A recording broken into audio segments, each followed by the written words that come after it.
Before we dive into the reasons why the rich keep getting richer, while the poor struggle to break free from poverty, let's meet the man behind these thought-provoking ideas. Robert Kiyosaki, a best-selling author, entrepreneur, and investor, has spent decades studying and understanding the world of finance. Through his experiences, he has gained valuable insights that he is passionate about sharing with the world. So, let's hear what he has to say. Do the rich people cringe and say, don't tell them that, Rob? Yes. Don't tell people what you know. Right. Keep them poor. My father was the head of education, PhD, all that stuff. I go home and ask him, said, why don't we learn about money in school? And he looked at me and says, because the government doesn't let us teach that subject. The government tells us what we can teach and what we can't teach. And I thought that was strange. And I said, but aren't we going to school to learn about money? He says, no, your job is to get a job. I said, but you get a job to earn money. He goes, no, you're supposed to just get a job. I went, no. Isn't the purpose of a job to earn money? He goes, you're correct. I said, so why don't I just learn about money?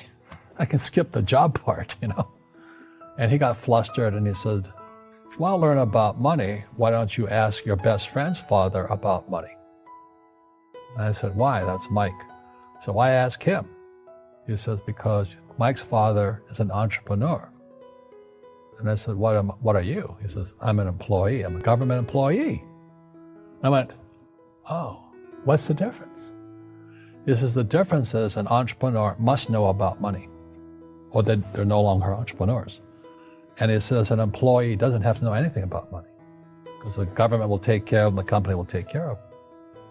So I'm all confused.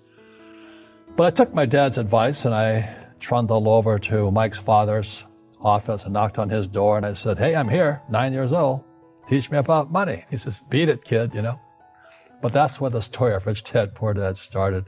And finally, through persistence, my rich dad started teaching me about money on one condition.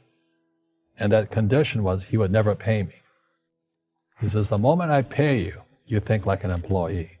He says, that's the trap. Entrepreneurs work for free. And now I'm 9 years old, my head's cracking in half.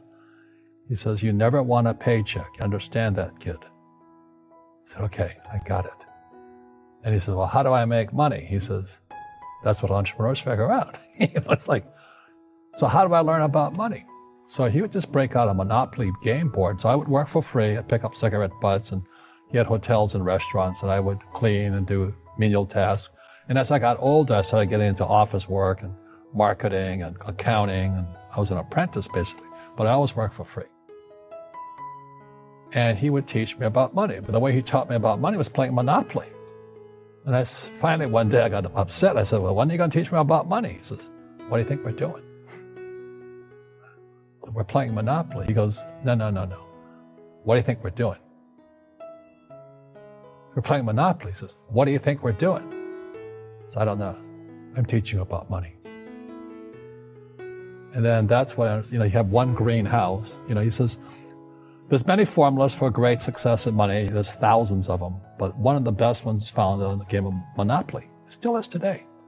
4 green houses, 1 red hotel. I said, what? He says, one of the greatest ways to acquire great wealth is playing Monopoly in real life. 4 green houses, 1 red hotel. But is that all there is? He goes, that's it. And he says, what do you think I'm doing? And I went, I don't know. So then he took me out and he showed me his greenhouses. And 10 years later, when I was 19, I was now in school in New York, and I come back to Hawaii, and Rich Dad had bought the biggest piece of land smack dab in the middle of Waikiki Beach. And when you go to Waikiki Beach today, you'll see the Hyatt Regency Hotel. That was his hotel. Just like the game of Monopoly. Just like the game of Monopoly. Acquired assets and they became bigger assets. He just kept what's called an assemblage, because that property wasn't that big at the time. So he had to buy out all the small guys. Because Waikiki was a little dirtwater little town. So he'd buy out this shop owner and buy that shop owner. And it took him a while, but he finally assembled this large piece of property. And then he and Hyatt put up this giant hotel. You know, It just sold for $800 million. So that's how I learned about money. The main reason why the poor stay poor and the rich get richer is due to their contrasting mindsets and the way they approach money.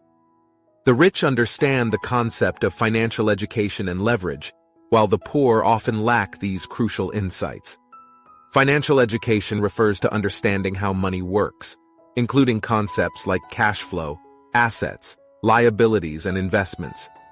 Unfortunately, the majority of the population is not taught these essential principles in school. On the other hand, the rich are constantly seeking to expand their financial knowledge and make informed decisions based on that knowledge. Leverage is the ability to do more with less. The rich leverage their financial intelligence and resources to create wealth and generate passive income. They make their money work for them by investing in income-generating assets, such as real estate, stocks, or businesses. Meanwhile, the poor often rely solely on their job income and struggle to break free from the cycle of living paycheck to paycheck. I've had financial crashes. I've had people stab me in the back, but they're all good because I grow from it. That's spirituality. Right. You know, people who are afraid of making mistakes, like they teach in school, they don't ever grow. Because spirituality is there's good and there's bad, there's right and there's wrong, there's up and there's down. Most people only want to be right. They only want to be positive. Well, you can't have that. That's not reality. Well, I wasn't poor by most people's standards, but I came from a family with a poor attitude, if you know what I mean. Because rich, poor, middle class, poverty starts with a fundamental attitude. Poverty is passed on. It's taught in your families. And middle class is taught in families.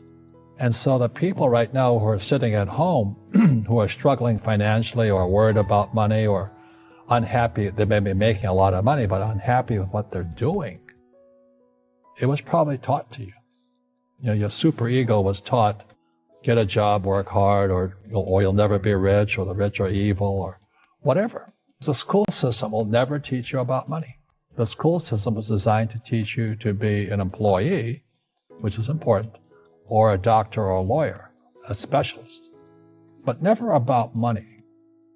And what most people lack is real business knowledge, like accounting, you know, like debt, like taxes. You got to know that stuff, but they don't teach it in school to anybody. So, and then when people ask me, how did your rich dad learn this when your poor dad, a PhD, didn't? And the answer is very simply, my rich dad was my best friend's father. His father died when he was 13. So rich dad had this family business at 13 to run. So he had to drop out of school, which was his blessing. You know, there's blessings and, you know, sometimes a blessing doesn't look like a blessing, but it turned out to be a blessing. And then his teachers became his bookkeeper, his accountant, his attorney, his banker, his real estate agents. So he has what I call real teachers, not these fake teachers in school. You see, most teachers in school, they're out of ethics. They teach subjects they themselves don't practice. I asked the teacher, I said, you know, I'm in my third year of calculus now. It was called strength of materials. I said, am I ever going to use this stuff? He goes, no. You know, I said, why do you teach it? Because I get paid. I said, do you ever use it? He goes, no. And that's why, you know, you have to, in life, one of the things I suggest to people, you got to find a real teacher versus a fake teacher. And a fake teacher is somebody who doesn't do what they teach. And a real teacher is doing what they teach every day. So my accountants, my attorneys, they're in it every single day. And that's how I learn, because every day I'm solving problems in my business. So I have accountants and attorneys and bankers and all these people on speed dial because I'm solving problems with my team. The first step is to invest in your own financial education. Seek out books, seminars, and mentors who can guide you in developing a deeper understanding of money. Additionally, it's essential to start thinking like an investor and exploring opportunities to generate passive income. This might involve exploring side hustles, investing in real estate, or starting your own business.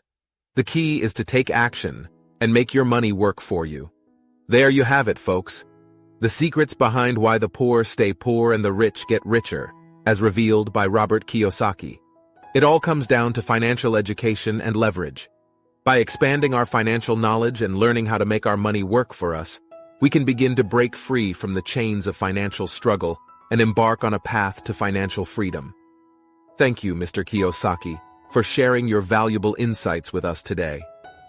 Remember, it's never too late to start your journey. Please subscribe and share. Thank you for your kindness and support.